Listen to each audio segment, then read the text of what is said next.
Hey, deserving listeners, it's time to continue our journey with Darcey and Stacey. My name is Dr. Kirk Honda. I'm a therapist and a professor. Let's get to the show.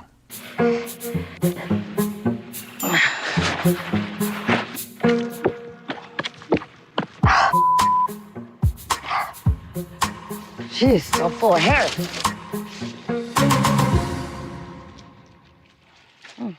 Use that later. Ever since going to therapy, I feel myself again, and I'm feeling very inspired to get rid of all the garbage in my life. Whew. Okay, so it's good. The first session felt good to her. She feels like she wants to symbolically and literally get rid of the garbage in her life. It's great. Good sign. So, Kirk, did it give you some clarity? Do you feel like you can go forward now? Yeah, absolutely gave me a lot of clarity. I cannot see how that's possible. I cannot see how I'm guessing they didn't show us the full first session, but this is a false notion that a lot of people have, that one session, even for therapists, honestly, when I first started training myself as when I first started being trained myself as a therapist and when I'm training people myself, there's this notion that even among therapists is out there that, you know, one session or even one question or one moment in therapy will completely change someone. That almost never happens. It's possible it never happens. I've seen some moments where it's like, whoa, we just did something right there. That's pretty amazing. But it comes from an old psychoanalytic notion that doesn't really hold up these days. And she's exhibiting that it's like, yeah, I have a lot of clarity. And one session doesn't usually do that. Two, from what we saw in the session, it was good. The session was good for her to get used to therapy, maybe get dedicated to looking at herself a little bit more in a differentiated manner, getting some support, sifting through those things, looking at how her past is being recreated in the present. And it's great, good introduction. But the things that they were identifying, and particularly the things that she took away from, were basically just a therapeutic way of looking at the way she looks at the world anyway, which her defense tends to be, those guys were bad guys and I didn't deserve that, and I deserve better. And I have to fight for my rights when it comes to men and the world. If I don't fight for my rights, I'm not going to get my rights. And of course, that's not a bad message to have. I recommend everyone have that wisdom and that tenet of life, which is, you got to think about yourself. You got to make sure you're getting your needs met. You have to make sure you're not being walked on. Absolutely. But that is only one out of 100 different clarity things that I would hope for Darcey. Another clarity that I would hope that she would have is, how am I recreating the past in my present? What am I doing in terms of the types of people I'm attracted to, the way I react to them when we first start to date, the way I react to them when we first start to conflict, which always happens? What am I doing to make sure that my relationships now look very similar to my relationships when I was growing up? That's a question that is very important, not only just to intellectually know, but then that gives you a path for healing, of recovering from those relationships, having corrective experiences with your therapist such that they heal the wounds created by those past relationships, such that you don't need to be attracted to those sorts of people anymore because you don't need to recreate those relationships. And two, when you are in a relationship with someone, you don't route the relationship to make it look like the past. Now, this isn't to blame 100% on Darcey. For sure, Tom and especially Jesse. Jesse was an anomaly to this whole thing because I don't know if anyone involved with Jesse would have an easy time. I don't know. I only have an N of one. But with Tom, I think him and her both came to the table with past issues. They triggered each other, and it created the problems that we saw. I wouldn't walk away from that situation saying, well, Darcey, next time you just have to stand up for yourself. I just don't see that working. So this is a little worrisome. But if she continues to go to therapy in 15 years, things should turn around. And I'm not being joking when I say that. When I see people like Darcey, it takes yeah, 5 years for something to get going, 1 year for something to kind of get going, 5 years to really get going, 10 years to really get going, and 15 years maybe to be done with therapy. So hopefully she does that. We'll see. Cleaning up my life, cleaning up my car. And that's a good feeling. Ridding the junk, the dirt, and everything else in between. Now, whenever I say that, I'm going to have some people reacting, saying that, well, you don't understand, Kirk. I can't afford that kind of therapy. I don't have time for that kind of therapy. I don't want to have to wait that long. So let me address what I always say to this, which is that, one, yeah, I get it. It sucks to have to think, wait, so I have 15 years before I'm even kind of recovered from the abuse I went through earlier in my life. That is disheartening. And even after 15 years, I'm still going to have issues. Yeah, I'm terribly, terribly sorry to break that news to people, but that's commonly true. Of course, I can't know that for you individually, but it's often true. The other thing I'll say is that I also understand that therapy for some, in some communities, because of insurance issues, is just completely unavailable. And that is a problem with our societies, whatever society you're in. I'm guessing, I don't know of any society in the world that has sufficient mental health services for everyone, of the variety that everyone needs, of the expertise that everyone needs. I've never heard of a single, I mean, I'm sure there's like a township somewhere in Canada or something that has enough, but it's not very common, and I've never seen it. There's always not enough therapists, there's not enough outreach, there's not enough variety of therapists, there's not enough knowledge of therapists. Anyway, insurance doesn't pay enough, the therapists cost too much. And the problem is that our governments fail us in this way. Why do the governments fail us? Because we as a voting populace do not raise this awareness. We don't say, hey, I'm voting for the candidate who is going to support government taxes being allocated for mental health care.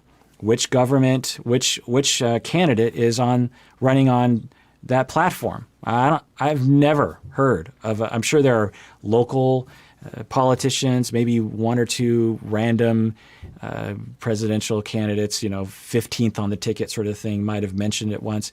They'll give lip service to it all the time. Mental health. We got to concentrate on mental health.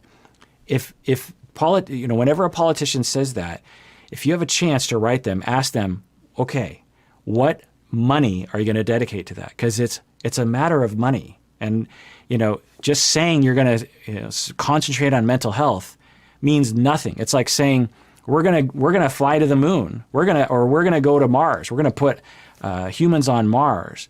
Well, unless you give NASA $10 billion, NASA's gonna go, well, what are we supposed to, you just said we're gonna go to Mars, but we don't have the budget, so we're not going there. So you can say we need to dedicate ourselves to mental health service or mental health awareness or something.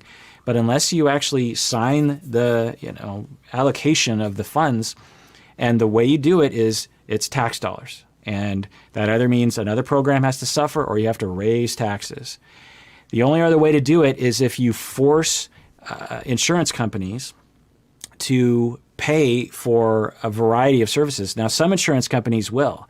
So in my area, Primera, which is a Blue Cross product, pays really well. If you work at Microsoft or Amazon, I think they all have Primera is very expensive.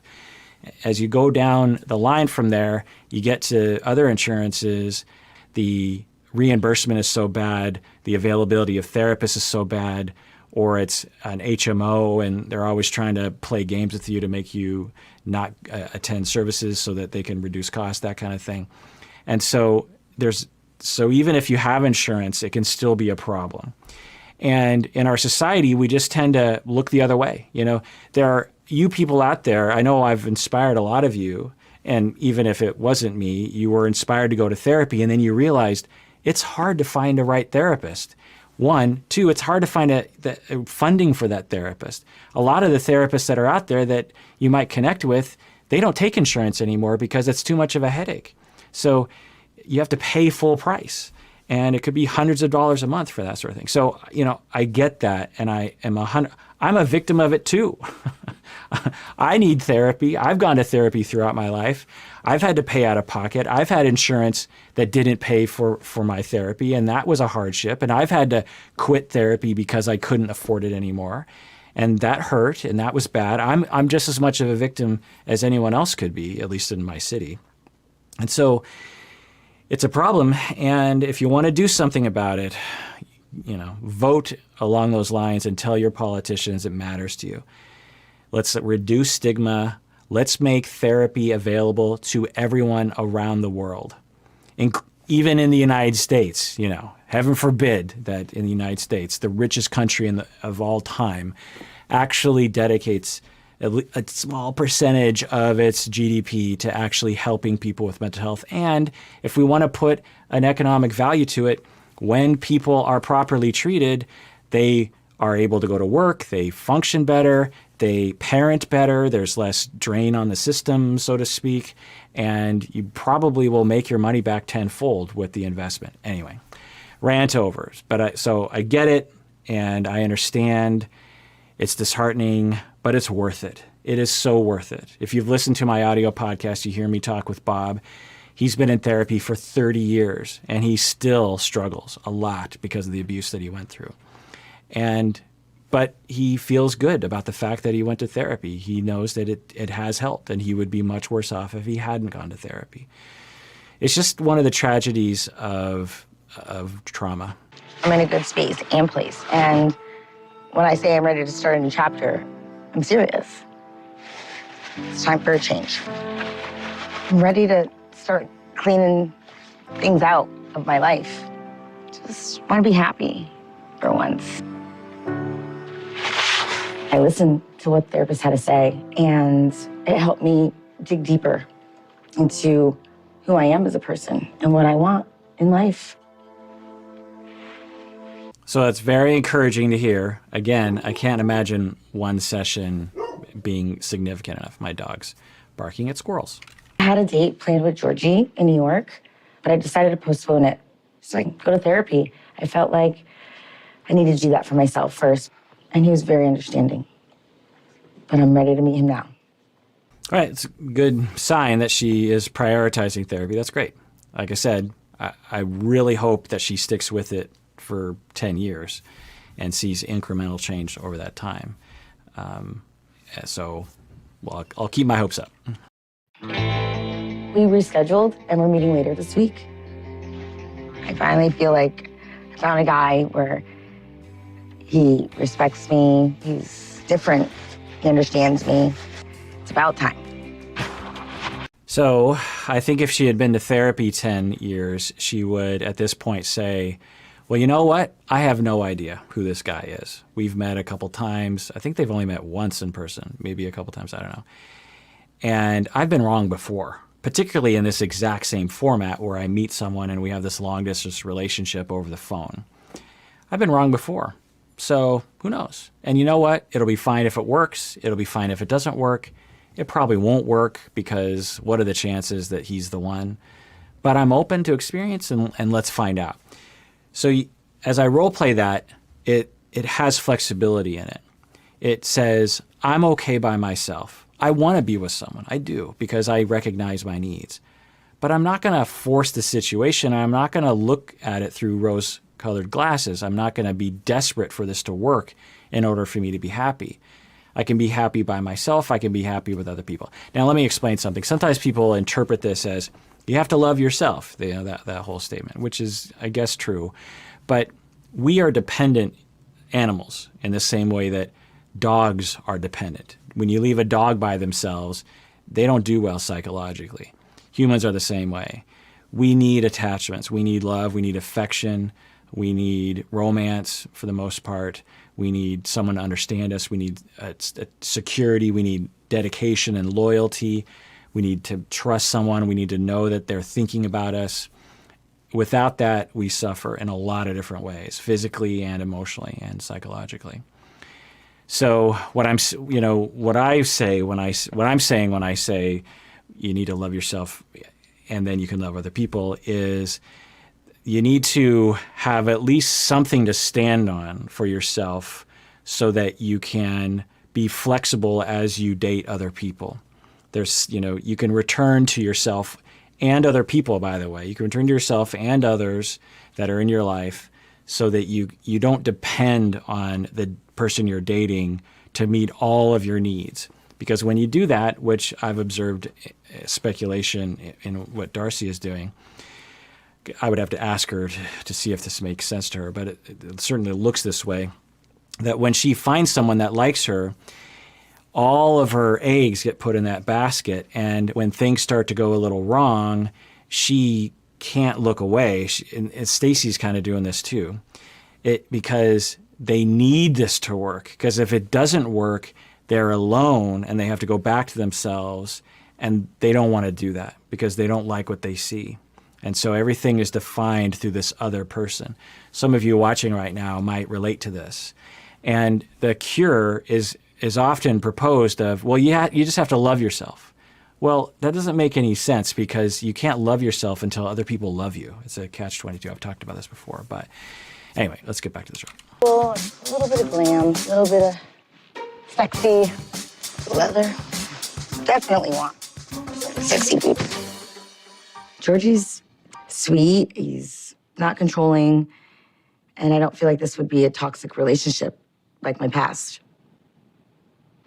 So again, I hope it's not toxic. He looks like a nice guy, but you just never know. You don't know anything until you actually are with each other for a span of time. And unless she goes to therapy for a long time, she's at risk of being triggered, her wounds being triggered, and then her triggering his wounds, and then the cycle, or vice versa. His wounds are triggered, then he triggered. One of their wounds gets triggered, they trigger each other. It cascades into further conflict, which we've all been there. But without a lot of therapy, without couples therapy, it can spin out of control again, whether he's toxic or not, honestly. So I don't know. I hope the best. He looks like a nice guy. We'll see. Okay. I didn't want to open my heart up too soon or get into a new relationship. This is the second time that we'll be seeing each other other than Miami, and I feel like I know what I want. And I definitely want Georgie. I just hope he feels the same way about me.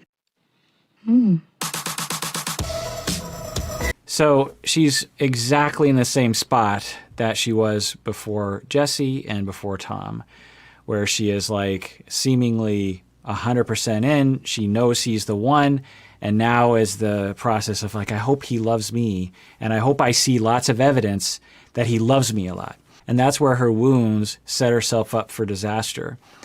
When you're really, she did this with Tom. With Jesse, like I said, it's hard to know what was going on there with Jesse. But with Tom, we saw this where she would be wanting him to prove that he loved her and wanted to marry her. And anything short of that, she was sad or passive-aggressive about her criticism. She would say certain things to him like, oh, okay, this is fine, or how come we can't sleep in the same bed together, or how come we haven't done these kinds of things? And he's like, we just met. We just started dating. So let's take it slow. It's not uncommon for people to, not want to get married on the second date. And then she's crestfallen. She starts to get upset. She starts to get kind of desperate, where she gets overly pleasing and maybe a little critical. Tom gets hurt. He's already an avoidant person anyway, so he shuts down, which causes her to get worse, and this cycle continues. If that hadn't played out that way in the beginning, you have to wonder what would have happened. Who knows? But this is my point, is one session does not change a personality. I guess he's full of surprises because I don't really know where I'm going. But I like that. Georgie is romantic. And my exes definitely were not like this. I felt like I always had to go to them. And I don't want to be the type of woman that feels like she's chasing a man. And this time around, I feel he's coming to me. So it's totally normal, date 1, date 5, to have a lot of new relationship energy where it feels good. You got the butterflies. It seems like it's going to work out, or you have, oh, this person, I think it's going to be different this time. Totally okay. I would just wonder if she had 15 years of therapy under her belt that she might be like, well, he seems like a real sweet guy, and we'll find out. Ask me in 6 months, because I really don't know until 6 months passes. So I think we heard the exact same. Maybe someone should do a mashup of the different clips that she says at the beginning of each relationship and how similar they are. It doesn't mean that she's doomed with this guy. Georgie could be a great guy. Sometimes it's just a matter of rolling the dice and the two of you just fit really well together. That happens sometimes, even without healing from your issues. So maybe that'll happen. But I'm worried, I guess, is my point. I'm worried about her. I guess what I'm hoping for is that Georgie is just magically, or not magically, coincidentally very compatible with her. We'll find out. To us. To us. That's good. I like that. Oh. I'm in New York City with an amazing man I feel a connection with, being open with me and trusting in me and trusting in each other. He's like every sense I've been feeling, like smell, touch, like not only the roses, they smell good, but he smell good, the food smell good. So, as I've been saying, when you're in love or you have new relationship energy or you have that infatuation feeling, it's a good thing. We all look for that. Half of the songs are written about that sort of thing. It's a good feeling, but we have to be differentiated, remember? There's this concept of differentiation that I talk about. The ability to differentiate between your emotional instincts and your feelings, how things feel to you, the sense you have, your intuition, and your logic, reasoning, higher-minded ability to think about your feelings and what's happening.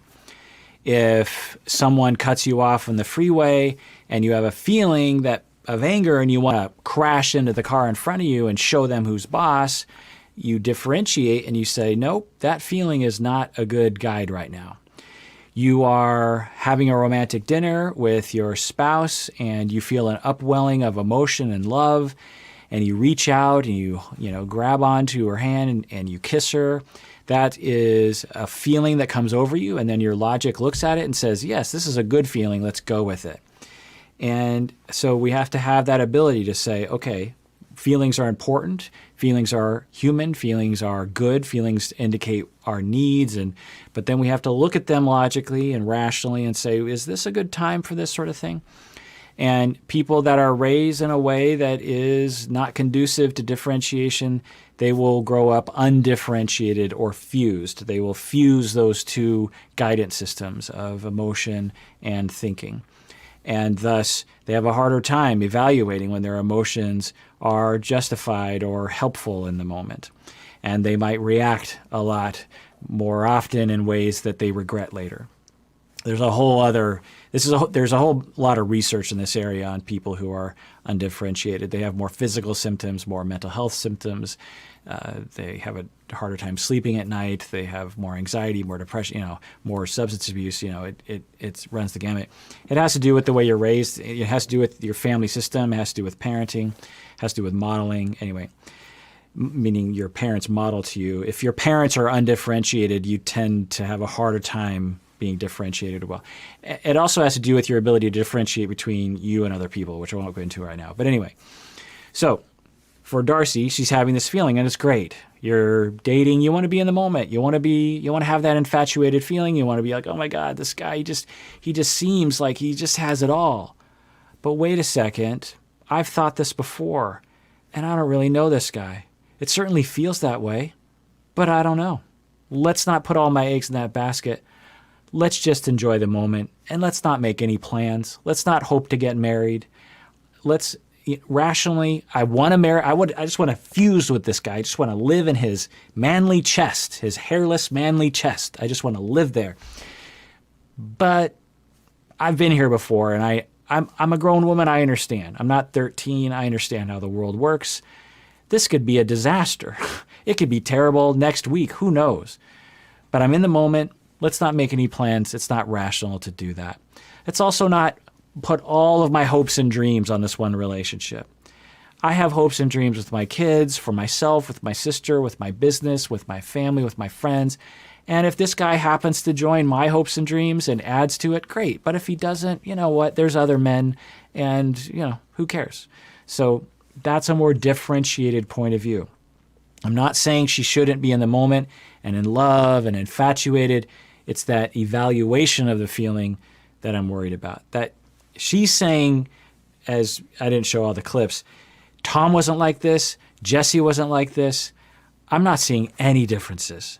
Like I said, I really hope Georgie is a nice guy. He seems like a nice guy. Let's hope it works out. I'm just cringing with worry about this. All the senses that you could think of, I feel like attracting. Ooh. Yeah. Smells Thank you. so good. That's good. It looks like Bulgarian meat. And I'm so happy because none of you know what's happening with this couple, because I am watching this on the night it's being released. And unless you have some insider knowledge, which usually isn't possible, then you don't know where this is going either. Because usually when I'm watching this show, everyone comments below that says like, oh, Kirk, you don't know what you're talking. Not everyone, but a couple people will say, Kirk, you know what you're talking about. This couple is a disaster. And I'm like, well, I haven't seen that yet. I don't. So those two people can't criticize me and threaten my thin skin with any criticism. So we just have no idea what's happening. And we are in the same situation. You and me, we both don't know. Anything could happen, and we'll find out together. Baby, Not very good. Don't spill it. No, just Oh, she's so strong. wow. So anytime I smell this, I'm gonna think about me. Oh, I would slather it on all over. Yeah, it's, Can you put it anywhere? I'll put it everywhere you want. It's only your second date. And Georgie put so much effort and time into making this date so beautiful. Something I've never experienced in my life.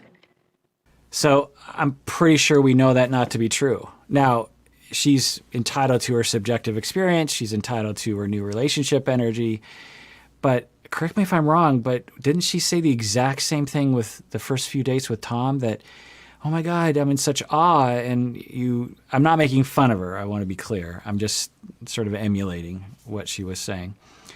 And I'm also not saying that she's stupid. What I'm saying is that when you have wounds that make you so hurt and so lonely and so deprived of affection and stability and loyalty and dedication from other people, and someone comes along and it looks like they might be the one, then all your defenses kick in to push aside any evidence to the contrary. This is 100 billion% going to work out. He's perfect. He's better than anyone I've ever been with before. All those men in the past were just, little by comparison. And this is going to work because I need it to work. I swear I've said this exact same thing when she first started dating Tom. I might actually rewatch just to help me with this conceptualization. Anyway. So, and maybe it will work. It might, but let's continue to watch. Long story, but been dating for 4 years, and Wow. She was younger than me. And at one point, she don't know what she want, and I know what I want, and I know where I'm going. Yeah. So pretty much I have like baggage, and I need to focus on myself, and I need someone to go with them through my goals. Okay, so we learned a little bit about Georgie's past, that for him, he had a relationship of 4 years, and they broke up because they didn't have the same goals. I have no idea what that means. That could just mean so many different things. So it's a little bit of a data point, and sometimes those data can help us when we're trying to predict how things are going to go. So on one hand, there's this goal thing, which we don't know about. On the other hand, being in a past relationship for 4 years, that indicates that, you're capable of a long-term relationship. It could have been a terrible, toxic relationship for 4 years, but, it's a little bit of data. I just really want you to know I'm very grateful for you. Don't do it. Yeah, I mean, I'm glad I meet you too. Hold on a second. I always get choked up because you're a really good guy. Yeah, so she did the exact same thing on the first date with Tom, where maybe I should just do a side-by-side of this with the Tom date, where she started to cry. There's nothing wrong with crying. There's nothing wrong with expressing emotion. Emotions are our friends. Tears are our friends. There's no shame in that. It's not great for the mascara, but what are you going to do? So there's nothing wrong with crying. It's great. There's nothing wrong with crying on a first date.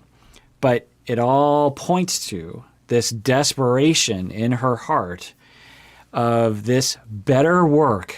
And I am going to look at this like he is a shining Apollo god of the sun. And this is a 1,000,000,000% going to work. And I'm in awe. I feel like I'm basking in the heat of the, Olympus, or I don't know. I'm not a poet. You know what I'm saying? And I need it to be that way. And I'm in such an overwhelming state of emotion that I'm literally crying in awe and appreciation of your love, when he has demonstrated nothing. He has had one date with her in Miami.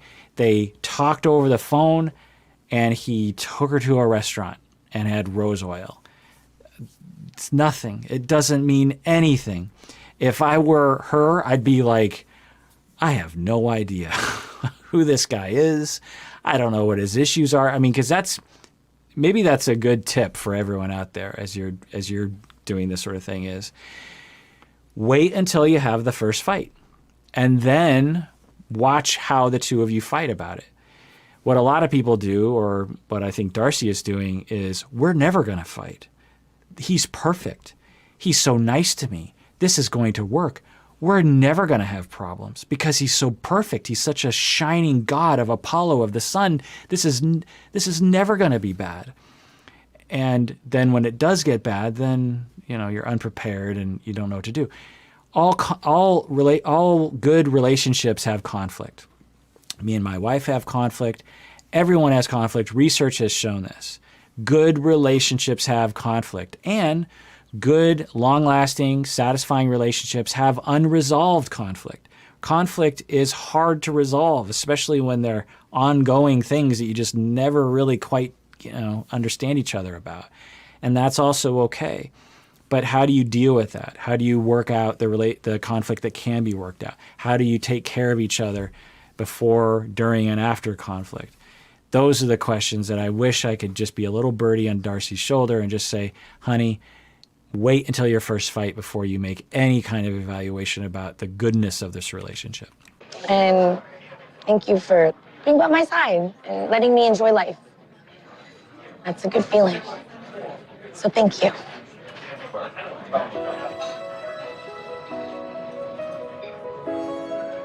So, we're going to be our next date. Of course.